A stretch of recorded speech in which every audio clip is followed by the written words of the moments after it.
You just Uh, you can call me Irina. okay, Not a Irina. problem. Okay, not a problem. You can also call me Didi if you wish. All right. Sounds great. Right. Okay. Good afternoon, everyone. It's very nice to have all of you here to this meeting. We do have our international lecturer coming for the organizational behavior series under the title of cross-cultural communications in a remote workplace during pandemic. And we have Associate Professor Irina Petrovskaya. Is that right? Right? Yes, you did. Petrovskaya? You did great. Thank From you very much. Lomonosov Moscow State University. And I'm very happy to assist you during this meeting. And my name is Diana Kawati. I'm actually the head of the organization theory and human resource major at the Department of Management, Universitas Airlangga. Okay, without further ado, I think we can have lots of time to have your presentations as well as the discussions. I do hope that everyone can join in the discussions later on. Okay, thank you. Time is yours, Irina. Thank you very much. Thank you, Dr. Ganchar and Dr. Dian for the introduction. And this is my first time to meet the students from Airlangga University and students from Indonesia. So I hope that we will learn from each other today something, okay? Good. And I hope that we will have some students because I planned to make this session a bit interactive. So if we have any students here and they are online, I hope that they will be able to speak up because, you know, the professors who are present here, of course, they will be able to speak up, but it will be more useful if the students speak up. The proper way to do is just speak up, okay, guys? Because when I will put my presentation on, I will not be able to see you properly, right? And will not be able to read the chat properly. So again, I don't know what is the way here, but with me, it's perfectly okay if you just speak up, okay? You do not need to send the messages to the chat, whatever, just speak up. It will help us to, to learn much better if we, participate.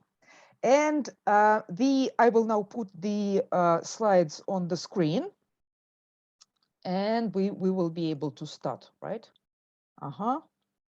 Now, I will somehow, I'm not sure that it's a good idea. I will reduce this one, but I don't know, maybe it will obstruct the slides, No, but it's fine. It's fine. It's fine. Okay, very Fine. good.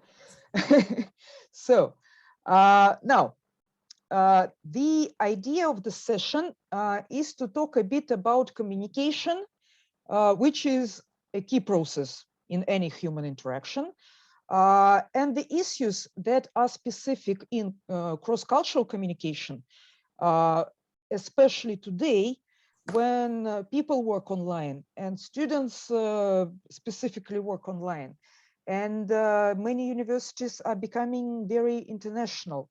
And both people who work at the office and students in the classroom online, they work in teams. And very often these teams are cross-cultural. And cross-cultural communication is always a challenge. But when we go online, cross-cultural communication becomes even more difficult. So the point that I will try to make, I will give you a very, very simple recipe at the end. But the point that I will try to make is that we need to be aware that communication is not something that doesn't require any help, right? We're used to thinking of communication like a natural process, right? It's like breathing. We do it all the time, so we assume that probably we are good at it, but actually communication is a very complicated process, as we will discuss. And the point that I'm trying to make is that we need to be aware of the issues that we have in communication in general, and that we have in communication when we communicate with other cultures. And we should try to make a deliberate effort in order to deal with these issues and improve our communication. So this is the point that I will try to make today.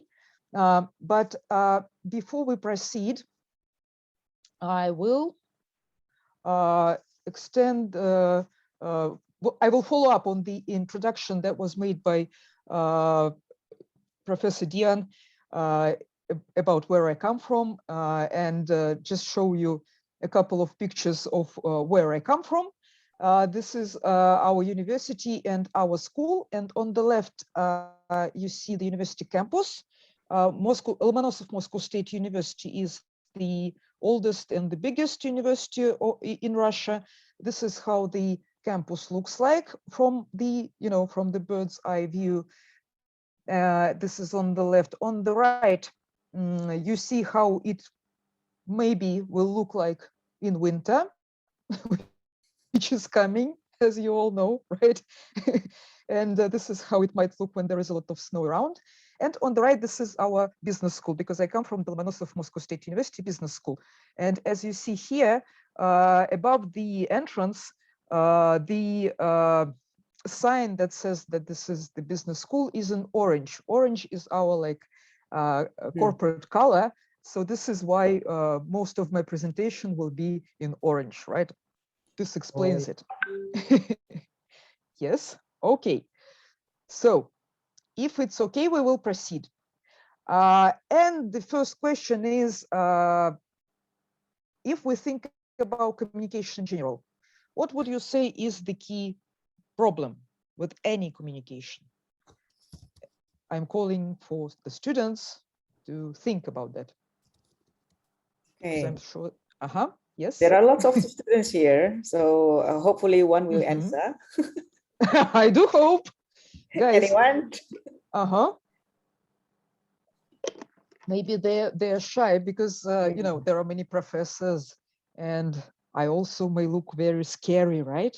Yeah. But guys. No, you're not. I'm going to call one. It's Dafa around, right? Maybe you want to say something, Dafa, on what the key problems in communications? Thank you for the shout out for Mrs. Dian. Maybe I will answer this as my experience in as a student in University of Airlangga. The key problem in communication that I feel is how two people that communicate that can be connected. If one person talk about something and then that one person cannot comprehend or cannot understand what they talking, that is the key problem in communication, I think. Very nicely put. Thank you very much. But what do you mean? They cannot get what another person is saying because of the language or something else? What do you think? I think the problem here is maybe because since we're children, since we're teenager, we're trained to speak and not to listen. Maybe that's one problem I think that I feel as a student. Dafa, thank you very much, because this is really very insightful. Actually, I would fully agree that in any communication, one of the key obstacles is that we do not listen, right? We talk, and we mostly talk about ourselves, right? And we focus on ourselves, we do not focus on another person. And maybe, as you say, this is actually a new idea for me to explore. This is how we teach students, maybe. But I think that this actually has many other possible reasons, right? But I would say that listening is one of the key problems right now. I also observe it in the students. And I think that what you are saying is that it is the universal problem, which is typical for any communication, just like we discussed, right? Very good. And the thing that you said before, people do not get it, right? Maybe the problem is on their side, they cannot listen. Maybe something else is wrong, right? Very good.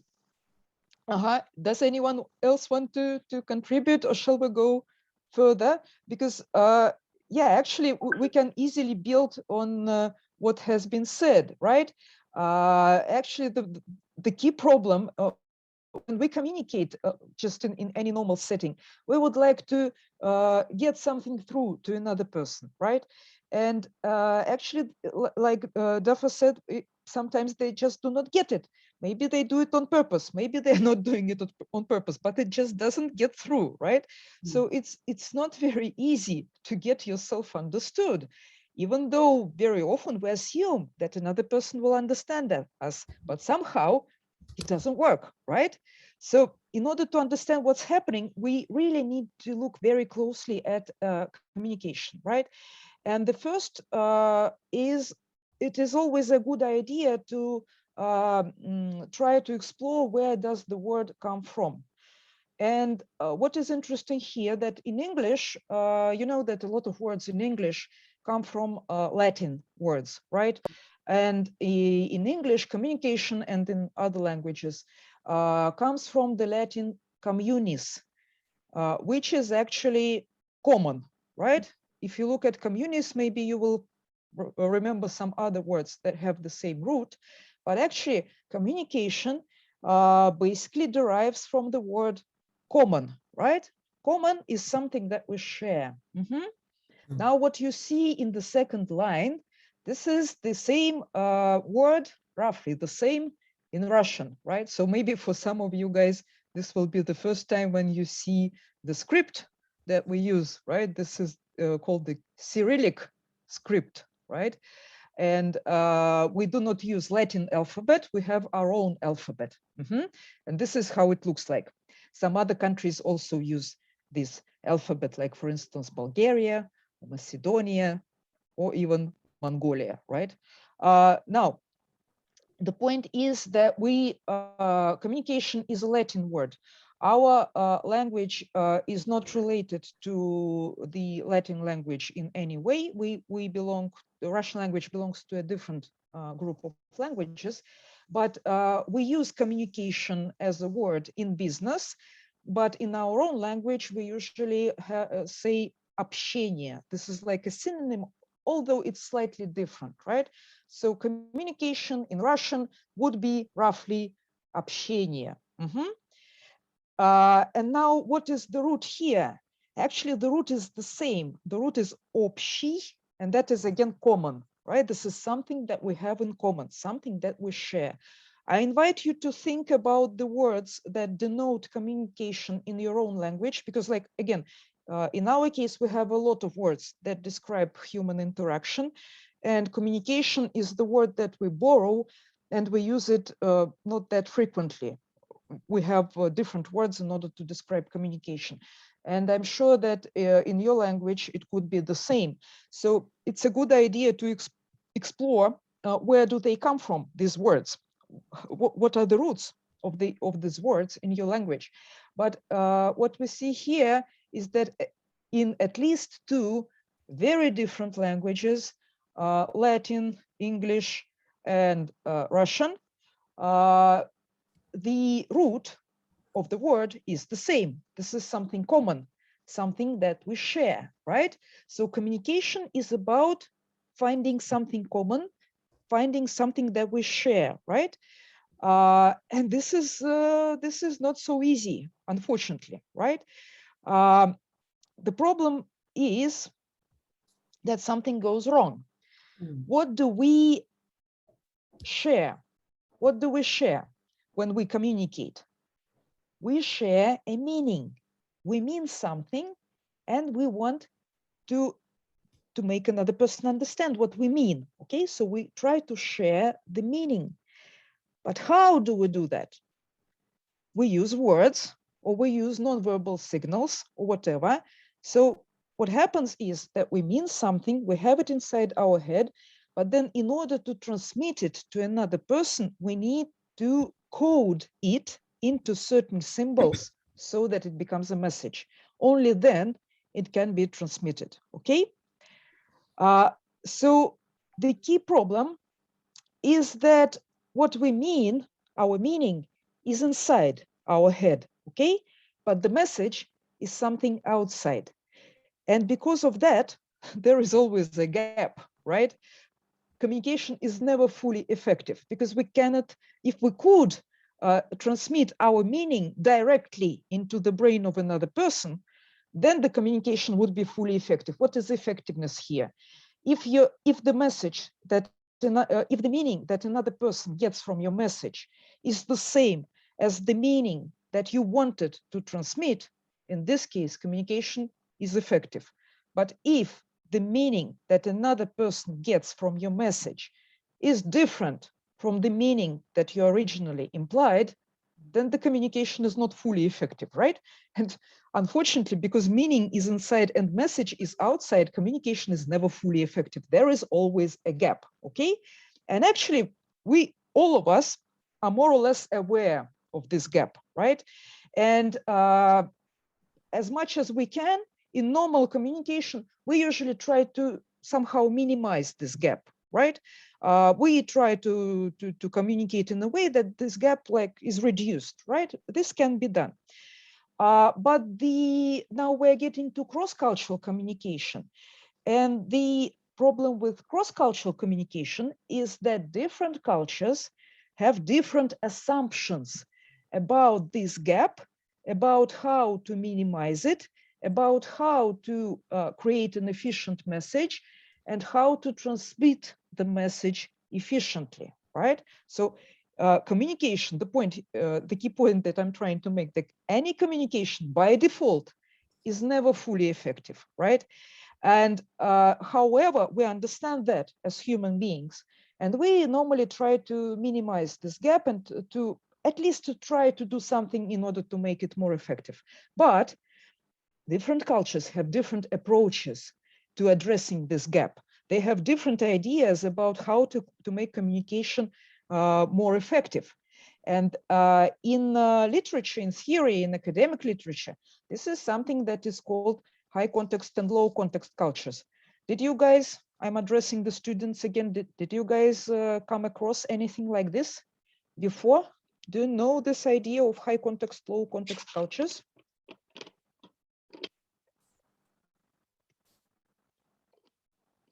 We do.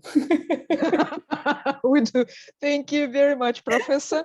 I'm sure that you told the students about this, right? But yeah, actually, maybe... we do have our organizational behavior course this Yes. semester. Yes. So, yeah. Sure. But the point here is that sometimes, we professors know that for the students, it's always a benefit if they are told something like multiple times. Sometimes helps, right? So the point I'm driving at is that these different assumptions about how to make communication effective in literature are known as high context, low context cultural dimensions, right? I will just go over it briefly. In low context, if you send a message, it is your responsibility that the other party understands you correctly. Okay, so this is your responsibility as a sender if you send the message. If your message is not clear, something is probably not quite right? So since it is your responsibility to make sure that the other party, the receiver, understands you correctly, how do you do it?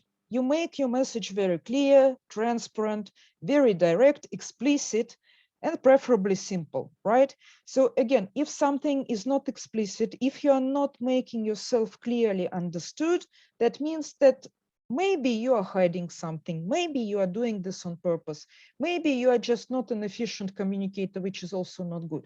So a good message, a very explicit message, right? Very explicit, clear, direct, and so on. But in the high context culture, being very direct and clear and very explicit may be not appropriate, right? Or even rude.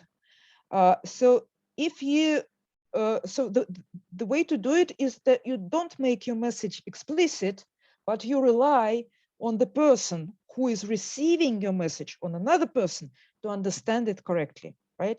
So you do not say exactly what you mean, but you rely on context, something that you already have in common with another person with whom you are trying to communicate. Okay, so you rely on context, which you already have together, and hope that they will understand you correctly. Now, high context, low context is a scale, right? It's not like all cultures are either high context or low context. And as you see here, most of the cultures fall somewhere in between. The most low context is the United States, right?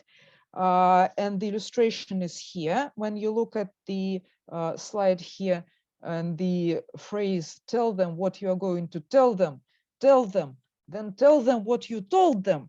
This is actually an American recipe for the perfect presentation. If you look at the presentations that Americans make, usually they have the first slide with the outline.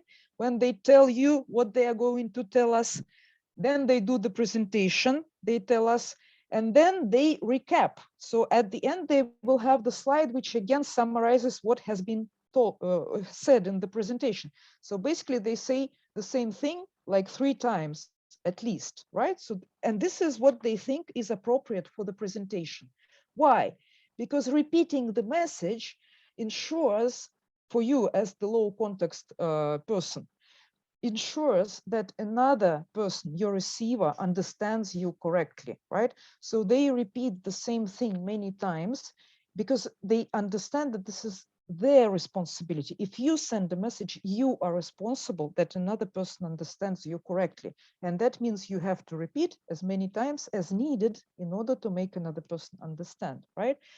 For the guys who are on the right hand point of the scale, for the high context guys, and you see that Indonesia is one of the most high context cultures in the world.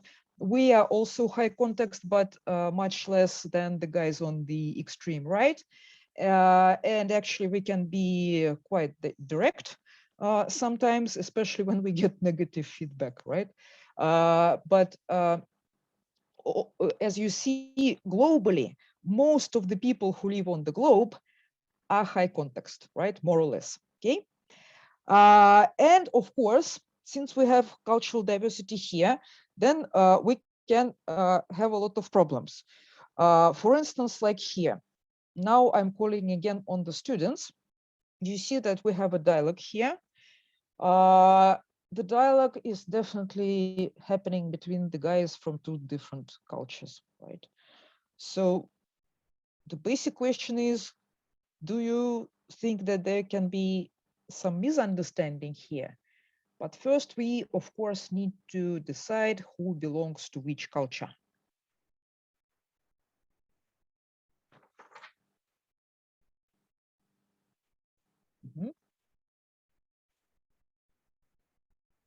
Students, students, Dafa, if nobody. It's kind of hard. I know. The students are always shy, guys. Yeah. The thing is that you shouldn't be shy, because I know what happens. Like, you know, at least I have some fellow colleagues, professors who can, you know, who can call on students. But I know that you guys think that maybe you will say something wrong. And then, you know, with the high context culture, I know it's a challenge, and you guys are very high context, like Indeed. here. Right. Yes, I know, because I've taught in Japan, and I must say that that was a horrible challenge for me because there was nobody to make students speak up, and it was really difficult. Yeah. Anyone guys. would like to say something? Who represents high context culture here? Very simple question. You cannot miss it. Very simple questions. Anyone would like to join in? Oh, Try. Dafa, yes. Michael? Dafa, yes, of course. Anyone? Okay. No, let's not force the students. You know, we could have benefited, and I'm sure that Dafa knows. He knows the right answer. but we could benefit from the, from the general discussion, but the students will, I think it will be fun. We will leave it in the video, and the guys will be able to, like online learning is complicated, so they will have to make their own decision here and try to give the answer, right? But the key point, we will not torture the students anymore. We will be fine, right? but the key point here is that to keep in mind is that yes, this is of course the communication between the guys who are more or less at the extreme ends of this scale, right?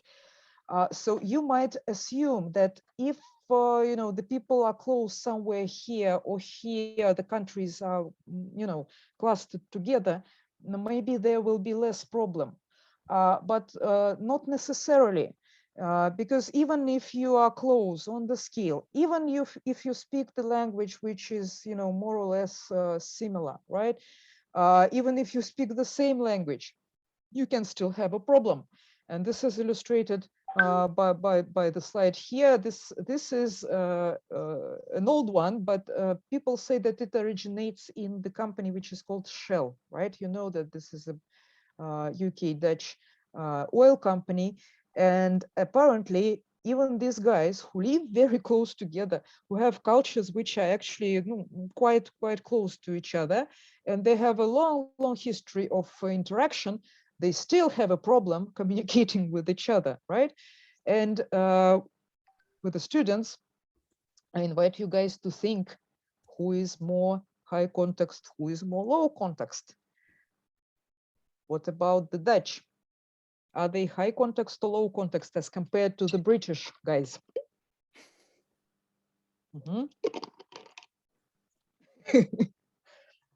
Maybe Dafa will tell us something. No? Yes, guys, another thing that we're not covering in this presentation, but maybe you also discussed it in cross-cultural management, is the attitude to silence, right? Cultures also differ in that respect. And I know that we definitely belong to a talkative culture. We are very similar to the French or Italians, although these guys, they speak much more than we do, right? But in our case, we also do not really tolerate silence, right? So if the silence happens, usually people try to fill it in. So subconsciously, if you guys do not speak up, then I start speaking up myself, right? So this is, again, this is a cultural thing, right? But some cultures are more comfortable. So yeah. Irina, if I may join in, I mean, like, because I graduated from UK education, so I suppose that UK are more high context than the Dutch. They definitely are, yes. And this is actually a problem, because for many people this is a problem, because sometimes when of course this is not the correct thing to say, but many people on the globe, they do not really care if you speak English. Maybe you are British, maybe you are American, right? For many people this is not a big difference, right? But actually this is a problem, because the British are really much more high context than the Americans and then the Dutch, right? And for them, being very direct is really not a good thing to do. So in this case, what we see here is that we can deduce that the Dutch actually produced this translation guide because these guys are very low context. So they are used to taking the words at face value, right? And when the British are becoming not so direct, the Dutch have a problem, right? They misunderstand what's going on, right? Even though, again, if you look at the scale, they will be grouped very close together, right? So the difference is not that big as, for instance, in this case, right? But even with the cultures, which are quite low context, both, generally, you may still have a problem. And this is very important. But now I will have to ask the students. Maybe we should have done the quiz here. Yes, true. The poll. So my question is, again, no stupid answer is possible. We have already said that we can have a problem when we have guys from the opposite poles of the scale and they communicate. We have a problem. We have already said that even if we have two guys who are low context, more or less, we can still have a problem. But when do you think we will have the biggest problem? Is it when you have two guys from low context cultures? Is it when you have one guy from low context and another from high context, like in the dialogue that we have discussed? Or is it C, when you have two guys from different high context cultures who communicate with each other? Like, for instance, look here, like the Russians and the French. Or Indonesians and Koreans. This is the case number C, right? The B is like when you have the dialogue situation, and the A is when you have this situation. So I suppose that kind of like problematic if both of the high context cultures, but a little bit different in how they understanding, like each other. Thank you very much, Professor Dian. Guys, students, I'm addressing the students now. I think you are lucky to have very good professor, right? You are really lucky. And I thank you very much, Professor Dian, because actually, yes, the problem here is that it's not the high context or low context itself. It's just the assumptions about how to make communication more efficient, right? When two people from different high context cultures communicate, imagine that both of them assume that another person will understand them. And they lay the responsibility for understanding on another person because this is how they do it in their native culture, right? But the problem is that different cultures have different contexts. So when you have two people from two high context cultures communicating with each other, assuming that if they speak indirectly, another person will understand them correctly, and they have different cultural context, in this case, you are bound to have the biggest problems, right? Now, again, the case is that most of the people who live on this planet belong to high context cultures. Actually, the low context cultures, you look at the guys, right? You see them on the left, and there are not so many of them. Of course, the US, they dominate certain areas of life, but still most of us are high context or very high context. So what shall we do in order to address this problem, right? Because again, the probability on a cross-cultural team, and especially on a virtual cross-cultural team, that you come across another person who is also from a high context culture is actually very high. And again, online, the thing gets even worse because online we have a limited ability to transmit nonverbal signals, right? High context cultures very much rely on nonverbal signals. We will not go into that, but of course, you know that there are many nonverbal ways to communicate. And online, this is limited. This is actually one of the problems that that is now being addressed by the guys who study how people communicate online. And this is actually even bad for our brain, because when we talk over Zoom, the amount of signals that gets into the brain is limited, and the brain doesn't understand what's going on. And in the high context culture, nonverbal communication is very important, right? And imagine that you communicate with another person from another high context culture online. You cannot even transmit the usual amount, the normal amount of nonverbal signals, and you expect another person to understand you because this is the default assumption in your own culture. It's very difficult to change this assumption.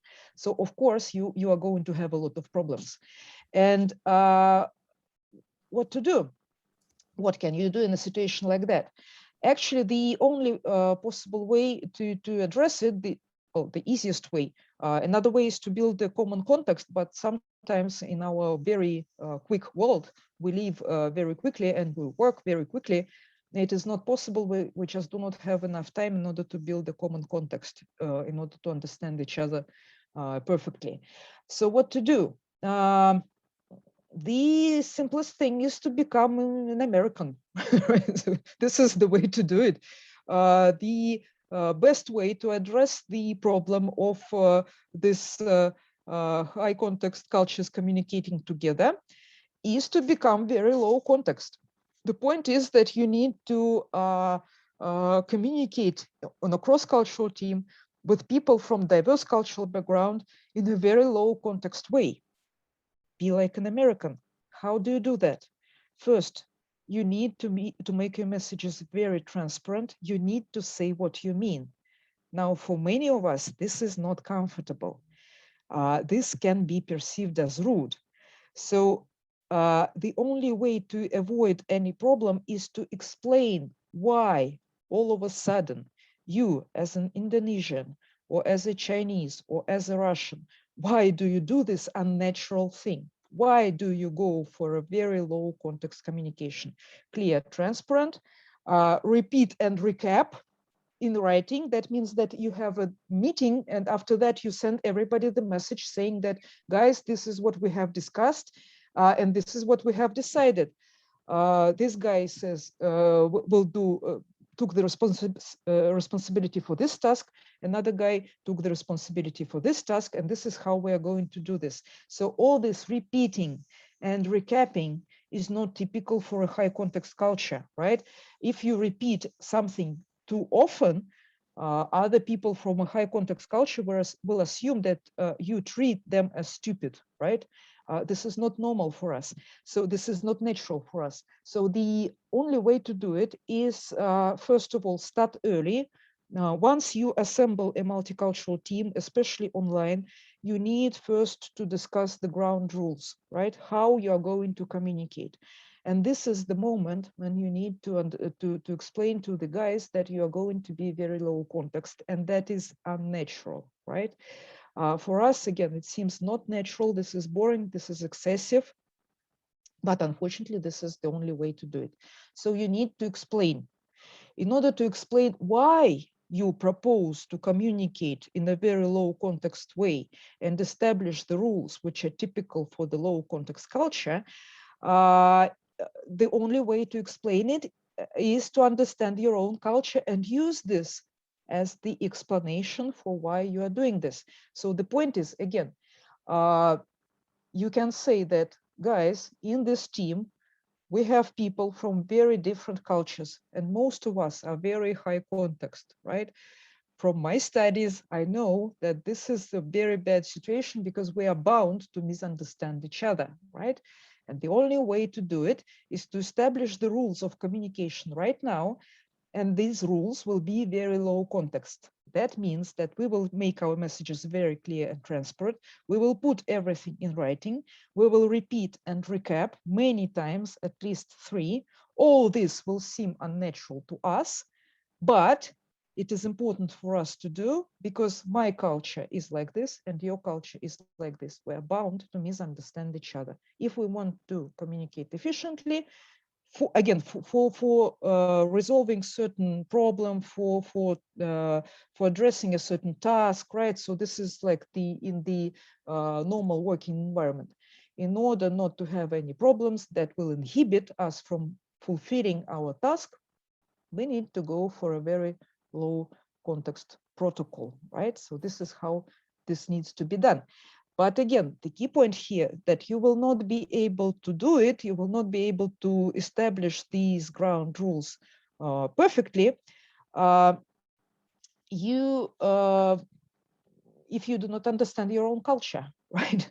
And the key point that I will try to make at the end is that in order to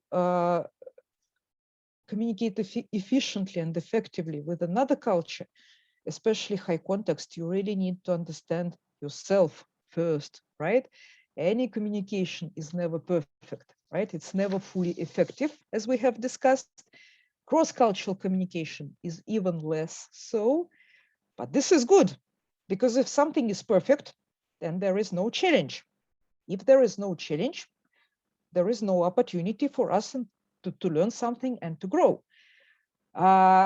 We do not like differences. This is how we are made, and we do not like the difficulties, of course, but without them, we wouldn't learn anything new, right? So the final slide, what is this learning about? What do we learn? Of course, we learn about other cultures in communication, what other people are like, right? But even more important, we learn about ourselves, right? So again, the key point that I'm trying to make is that in order to understand other people from other cultures, we first of all need to be aware of our own culture. What are your own cultural assumptions and rules of behavior, rules of communication, rules of coding and transmitting the message? How do we do it in our own culture? And the trick is that you can understand your own culture, how special it is, only by communicating with another culture, by comparing it to another culture, by observing another culture and thinking about our own. So if you treat any episode of cross-cultural communication as a learning opportunity, I'm sure that, provided that you follow the recipe given here, I'm sure that you will be fine in any cross-cultural communication, even online, in a very diverse student team. Okay, guys. So this is the end for me here. And if you feel like saying something, I already offered to them to write in the chat if they are too shy to ask. Yes, I will check the chat. But not yet. Not yet. Okay. Not yet. Not It takes yet. time. They It's okay. need to warm up a bit. All right. Yes, I know. It's not a problem. It's okay. Like I said, this is my first time to communicate with students from Indonesia, and I'm really very happy that I have this opportunity. And the point is, I try not to, to develop any assumptions beforehand, right? So yes, of course, I see that you guys are like also high context, but I do not assume that you are like the other guys who are also high context. All right. I know that it can be a problem, so I'm completely comfortable with that. But I know that a good thing about many cultures who listen a lot is that they listen and they think, right? So they need time to think. So I hope that something that we have discussed here will be useful for you guys. Although, again, very insightful, Irina. Thank you very much for the presentations. And I do believe that this is one of the things that we have to learn and also experience it ourselves, because like the globalizations and everything, like a diversity in a workplace, as well as like the mobility of both students and also staff at the university. Make sure that like you get a grip of this kind like communication things. And I do like the idea of go for low context because it makes you safe wherever you are. Yes. And especially online, because when we communicate online, it really forces us to put a lot of things in writing. So this is our opportunity to do it without looking very like strange, right? Because again, for us, this is not normal. And we had a lot of international like virtual teamwork just recently, and we had a horrible like team composition. Like, for instance, we will have Russians and the Japanese. Right. Okay. And that is really awful. That's the worst combination, well, with the Japanese, almost any combination is difficult, but in this case, it was also very difficult. And what I have discovered is that if you do not establish these ground rules at the very beginning, and if you do not explain that we are going to do it like this, because, right, Yeah. then eventually what happens is that something goes wrong, then it like accumulates like a snowball, and then people start just blaming each other, Yes, right? yes. And And it get worse. it gets worse, exactly. So it's best to say that, guys, we are admit that again, the first step here for the students is to admit that we are not very good communicators by default, right? Yes. And especially in a cross-cultural setting. So just admit it and say, this is not a very good process. So we can try to improve it, right? And this is the way that we are going to proceed, right? All right. Yes, we need to understand that this is not going to be comfortable. When people repeat the same thing every time and it's redundant, we do not need to do that. Exactly. Exactly. You follow the protocol very consciously, and All right. helps. Okay. Okay. Okay, Irina. If you don't mind, kindly letting me invite all the students using Indonesian. All right. Oke, oke teman-teman semuanya, feel free untuk bisa bertanya anything related to these communications issues yang mungkin juga kita akan alami dan juga teman-teman mungkin sudah alami selama ini. Monggo, I will invite all the lecturers and also all the students participating during these discussions.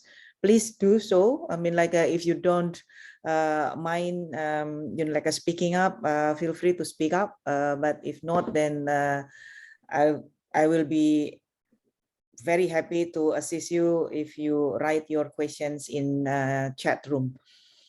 Okay, everyone, is there anyone would like to ask something? We should give some time. Yes, I think we have one hand up. Yes. Yes, Haika, can I invite you? Bu, Yes, boleh. ini saya pakai bahasa Inggris atau Ibu yang translatein? Terserah, lu pakai bahasa Inggris juga nggak apa-apa, santai aja. Bahasa Inggris juga boleh. Feel free to speak in English. Okay. I'm going to try to ask a question to Miss Irina, but I'm sorry if my English is not that good or fluent. No problem. Okay.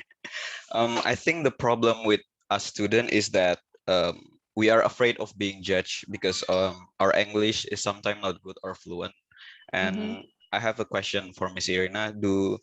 Does Miss Irina think that that kind of fear of speaking because maybe we're not fluent enough or maybe we are afraid to offend someone is a danger to cross communication culture? Yeah. Yes, like I said, the problem here is that if you communicate with people from different cultures and you do not make yourself explicit enough and they like with their permission, then you have a problem. So like, of course, I understand that the students are afraid to speak up, and very often because they're shy or that they're judged like, you mean evaluated, you get a grade in class for that, right? This is also possible. In this case, we're in the safe environment. I think you're not getting any grade for that, right? This is just for your benefit. But yes, it's a problem, but this is just one of the facets of the problem, right? It's one of the facets. Again, the key point is that when we belong to a high context culture, we assume that another person will understand us, so we are expected not to say something directly. And this is absolutely normal, because if you are too direct, then you will offend, right? In many cultures, this is just rude. But if you have another person also from a high context culture, but the context is different, so you are not bound to understand each other, right? You cannot treat this as the default mode, okay? You have another person from a high context culture and they behave in the same way. What happens is that both of you say something very unclearly and very indirectly, and you totally misunderstand each other, right? And that's of course a problem, right? So again, what do? You need to make yourself very clear. But if you do not explain to another person that you are now all of a sudden becoming a very direct communicator for some reason, if you do not explain this reason, then you will have a problem because another person might get offended. Why you are so direct, right? Why do you recap and repeat everything like 3 times? Do you think I'm stupid? No, right? So the point is that you need to explain. You need to tell another person, now, my friend, I am very high context. Maybe you do not understand what that means, but we are not very direct, right? We prefer our messages to be a bit vague in order not to offend another guys. Is it the same at your culture? They will say, sounds like us, right? So you say we are bound to misunderstand each other. What do you think if we communicate like putting a lot of stuff in writing and repeating things? And what will you say if we try to be as direct as possible? Maybe it will work, right? But the point is you have to explain why you are doing this. Otherwise, people will think that you are really crazy or strange or you are American in disguise, right? Something may go wrong. Okay, Thank you very much. Haikal, I can yes. say if you need my feedback, I think your English is very good. Oh, thank It's you, Miss much better Irina. than it's much better than the English of many guys who, you know, speak up in the room. In my case, I mean, at home, much better, and they do not hesitate. So, right. So I'm sure that you can do perfectly in any audience, no problem. Thank you, Miss Irina. Thank you, You're welcome. Haikal, for very nice questions. Is there anyone else would like to join in? Asking questions, guys? There is someone. Excuse me. I like We to have. ask a Olivia. question. Okay. All right. Thank you. Okay, I'm Livia. I'd like to ask about how to minimize the misunderstanding when we have to try to communicate. For example, maybe when we have a light chat when we barely met someone about their culture, because I know, from Ms. Irena that we have to learn about differences and difficulty of other culture that we have been learned. Is there any major topic that we have or we need to avoid? For the example, for in Indonesia, we tend to avoid talking about sara atau suku, ras, dan agama, or about ethnic and religion. We tend to avoid those topics because it might to have offend of other people that we have been told. So is there any major topic that we have to avoid when we talk universally about another or other culture? Thank you. Livia, thank you very much for a wonderful question. Wonderful question. And I would say there are 2 aspects to this question, right? First of all, one is very fundamental and philosophical, but I hope you will excuse me, guys, if I like dedicate a couple of minutes to that, right? I will start from the point that, yes, people very often get offended. And my opinion, this is my opinion and the result of a lot of thinking, especially about cross-cultural interaction and stuff like that. What I have come to think is that actually offense is not obligatory, right? What I mean is that when we, for instance, if you say something and I'm offended, this is my choice, okay? I choose to be offended. This is a very important point. So the idea is that whatever you say, Livia, you might offend somebody, but this is not because of you, but this is because of another person who chose to be offended, right? So one aspect of your question is that, one aspect of the answer to your question is that, yes, sometimes there are topics which we do not know, right? What can be offensive to another person. But if you are not doing it deliberately, if you just didn't know, right, and you are keeping an open mind, and you are really trying to understand another culture, and you are listening, like Dafa said, right?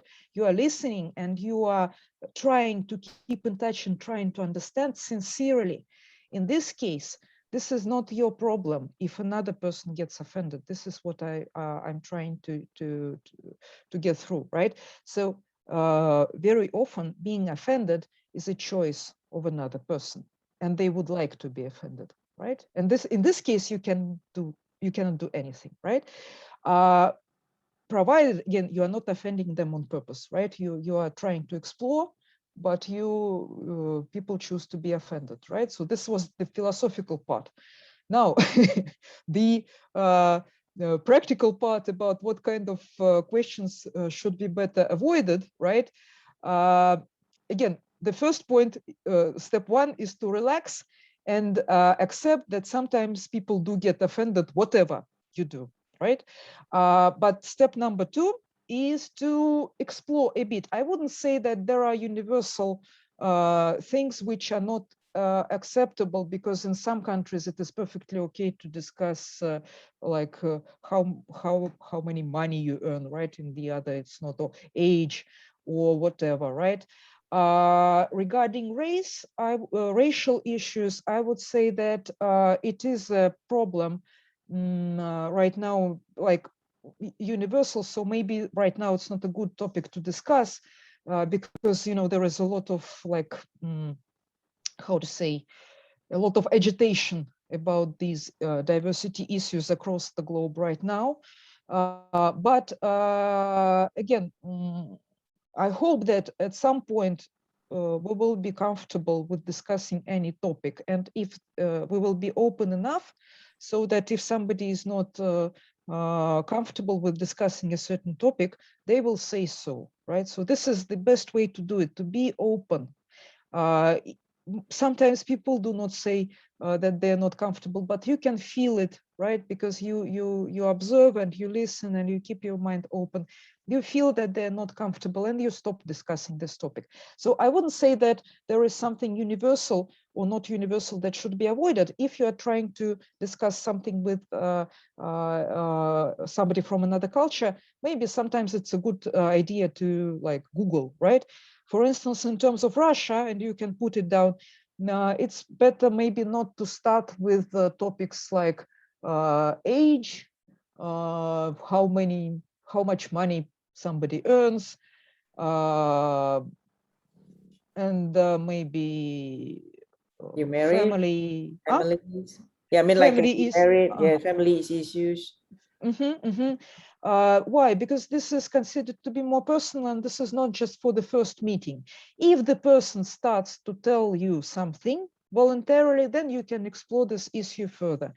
But the good topic for discussion with Russians is anything like very global, like what's happening in the world, what are the global issues, is the world coming to an end, is everybody crazy or not, how shall we live further? I mean, something very impractical, okay? Not easily applicable.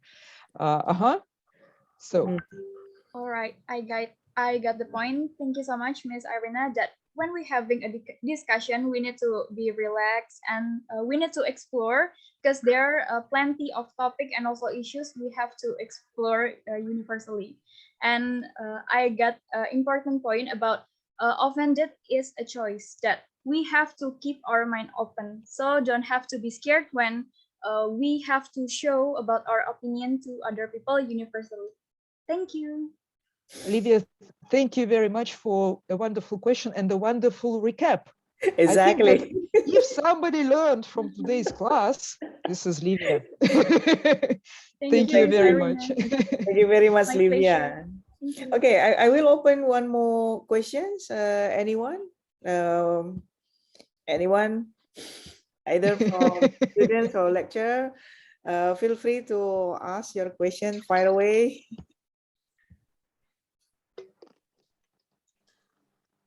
Bu Sedianingsih, do you want to ask something, Ibu? Something in the chat? Something in the chat?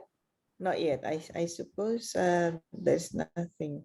No, it's just a comment. Dr. Ganchar is Dr. Ganchar is proposing already commenting. a special forum. Yes, Dr. Ganchar, once we finish with the classes, we will do it definitely. We will. Definitely. No, actually, I think it's a good idea to do some research comparing some cultures, because, for instance, Russia is under researched, Indonesia is under researched in terms of Yes, culture. indeed. It's true. I was about to ask you the same things, whether we can actually collaborate on, like having a comparative studies on this kind of issues, especially at this moment where, like the pandemic, and also, I suppose that one of your points is actually the transmissions, or, like the transmissions of the, like the message might be, I don't know, like obstructed or disturb, or I don't know, there are many noises that coming with the technology, even like we do have our this kind like a Zoom. It's I do believe that Zoom things, this kind like the virtual engagement things, it's far better now compared to like 10 15 years ago. Like during that time where I got my educations, and like it's very hard to get in through, but now it's very easy, but still, like there are some handicaps coming, like along the way with the technology. So yeah. That's something that we need to explore more, Irina. Definitely. Yeah, So yeah. I think we will try. We will just need to plan carefully, right? Because planning and the horizon of planning is also something which is very culture specific. We need to plan, giving everybody's to accommodate everybody's schedules, and then I see no problem with that, because there are many areas that we can explore, and just to find something that can be explored in both countries and compared. I think it's possible. If it's not climate, if it's not climate, then everything else will do. Right? Everything else will do. All right. Okay. Anyone else would like to ask? I believe that we have like more than 170 people here at the moment, and I'd like to invite anyone. Okay, this is from Fahrizal. Fahrizal, it is in the chat, Irina. So I see it. yeah, all right. So is there a possible way to use low context culture entirely in communication when high was minority in this team? Dominant participant from the Japanese company. Yes, good luck. I would say that again, once the team is already assembled and it's already working, it is a bit more difficult to introduce a new protocol of low culture, of low context communication. Now, I would say again that if you have somebody, even one guy who is high context, you will have a problem, right? Because of communication. So yes, I will definitely recommend that again, you try to go for at least more low context communication. But once you already have an established team and you already started to work, it is a bit more difficult to introduce the new way, right? So the way I would do it is, again, with the Japanese difficult, will take time. But if there is some problem, maybe just acknowledge the problem, maybe not very directly, but explicitly enough, and then say, maybe in order to to resolve this, to prevent this problem from happening, because there is some misunderstanding, some general misunderstanding, maybe for the future we could introduce something like summarizing the results of the meeting in writing. I'm ready to do that. Okay, something like that. So do it gradually and step by step. But I'm sure that eventually even the Japanese will understand that sometimes it is more expedient to be a bit more low context, and or at least not to expect everybody to be like them. So, but yes, I understand that you guys have a problem. You do. Try whatever you can, but with the dominant participant like that, Right. the chances are like maybe 30%. Optimistic forecast. Optimistic. Yes. All right. Okay. Farizal, is that okay, Bapak Farizal, or? Again, a lot depends on the guy, right? If he doesn't listen, like we started with this point, if he doesn't listen, then it's useless. So I would say that I will do it like I described. Once we have like a problem, I will say that maybe this problem is because of misunderstanding because of that. Maybe next time we will try to introduce something from the recipe, like putting everything in writing. Yeah. In our team meetings, and then you will see if this guy, the Japanese guy, doesn't listen, then it's useless, right? You really need other people to understand, right? But you can always say that I was at the university and we had a lecture and we have been told that this is the way to do it. Okay, maybe it will work. I wish you good luck in any case, because this is a difficult situation, I know. All right. Okay. So thank you, Irina, for the answer for Fahrizal. And I suppose that we already taken like more than 1 hour of your time It is during my the pleasure. And I suppose that we everyone here get. Sorry, if I have to check the. Okay, everyone here are very very thankful for your discussions, your presentations, and also sharing of your experiences of dealing with the cross-cultural communications. If you let me summing up what we have already learned from Professor Irina here is that there are some key problems in communications, and sometimes, you know, it came to the fact that we are not listening, you know, better to what other people says, and busy saying thing ourselves, and then we are not trying to understand each other, and also that we have to look very closely at the context, especially because we do have different kind like a cultural context here. We have low context and also high context. And I suppose that the problems with the cross-cultural communications is that the every culture has its own understanding of you know, like a particular meanings of the same things. I mean, like even when we as an Indonesian speaking to our neighbors in Malaysia, sometimes even like one particular words means different things. And even more, I mean, like in Indonesia itself, we have like numbers of ethnicity and also different race. And with that, even like with that, the language we use is different, and also the meaning of each word is different. So I do believe that it is always safe. It's better to go for low context and also explaining yourself, you know, like quite clearly, and be frank to explain your actions rather than assuming that other parties will understand you correctly. Mm-hmm, mm-hmm. And Thank you. and we learn through our differences as well as the difficulties, as I said.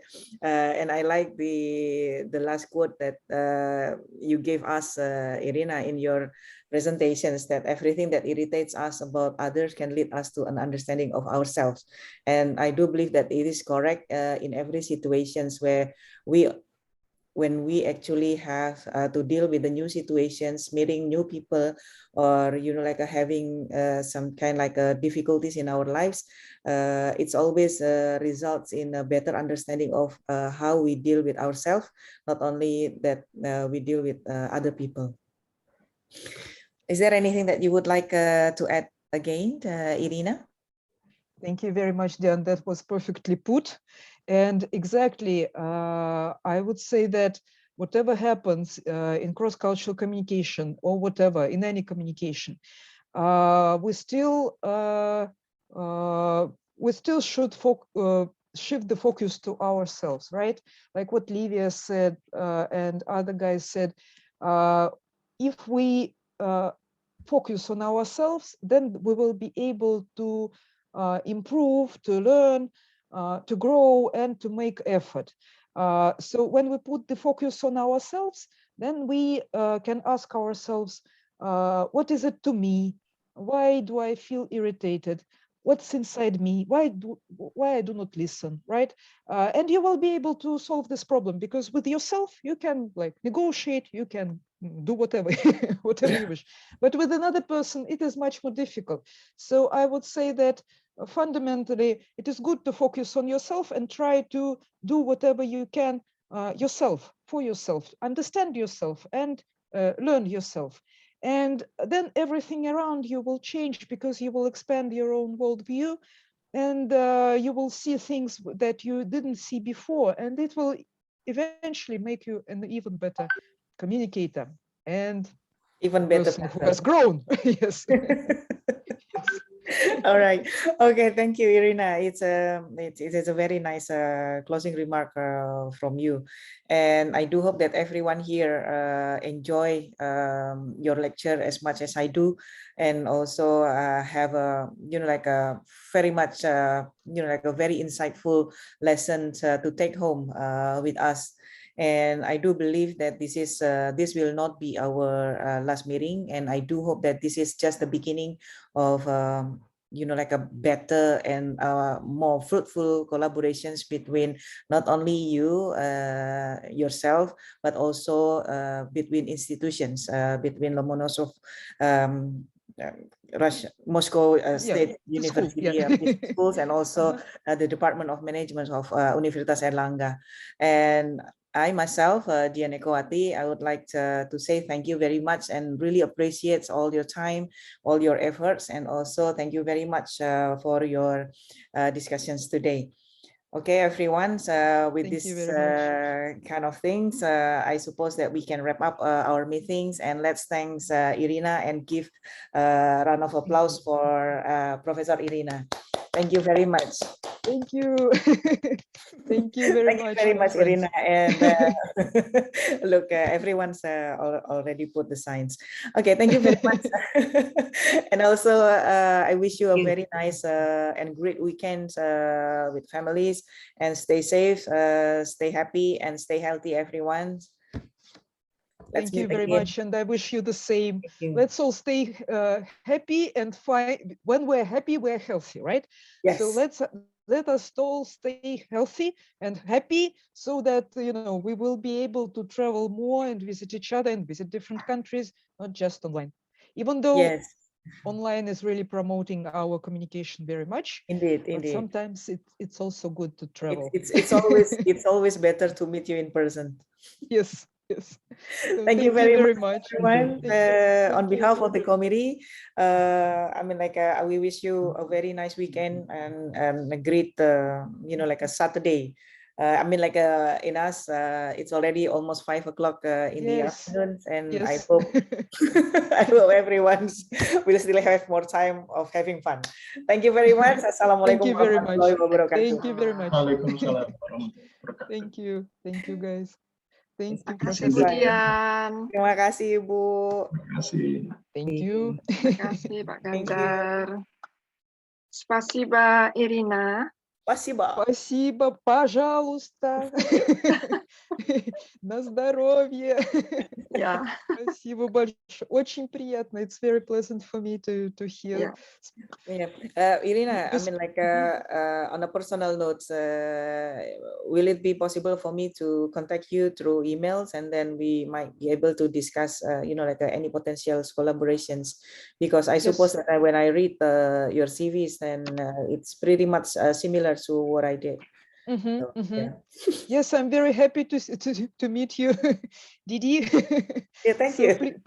Please do, and we just need to keep our schedules aligned, because right now it's a bit difficult. Yeah. Normally, I usually do research collecting the data, and in terms of writing up something, it's only mostly in summer, because otherwise no worries. I mean, like for me this is the same one, so I do hope know that you can still I think we can think of something like something manageable but interesting, so we do not need to do for some. I mean, if it's possible, I mean, like would you also, I mean, like be able to just like have some kind like a 1-2 hours like a teaching in like maybe in a PhD class or something, so that like we can learn more.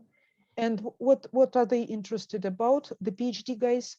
I mean, like, no, this is just common classes, but I do have advanced organizational behavior class in my PhD. So, like, if you wish, I mean, like, to join in and share with me and teaching with me, then I will be very happy. Didi, that's an honor. Definitely, we need to discuss. It just depends on the workload that we have, right? Exactly. But, that's also my problems. It's the workload. All right. Girl okay. Power. Girls work a lot. Okay. All right. Okay. Yeah. Thank you so much, Irina. I will Thank see you very soon. much. I mean, like, I will write you some emails to follow up this. Thank you very much. Wonderful. See you. Thank you very much. Bye-bye. And thank you guys for having me and for inviting me. It was really very nice to have met you. So Thank you. let's wrap it up, and let's enjoy the evening. Yes, I may leave the sessions. Thank you. Bye-bye. Bye-bye. Thank you very much. Bye-bye. So let's close.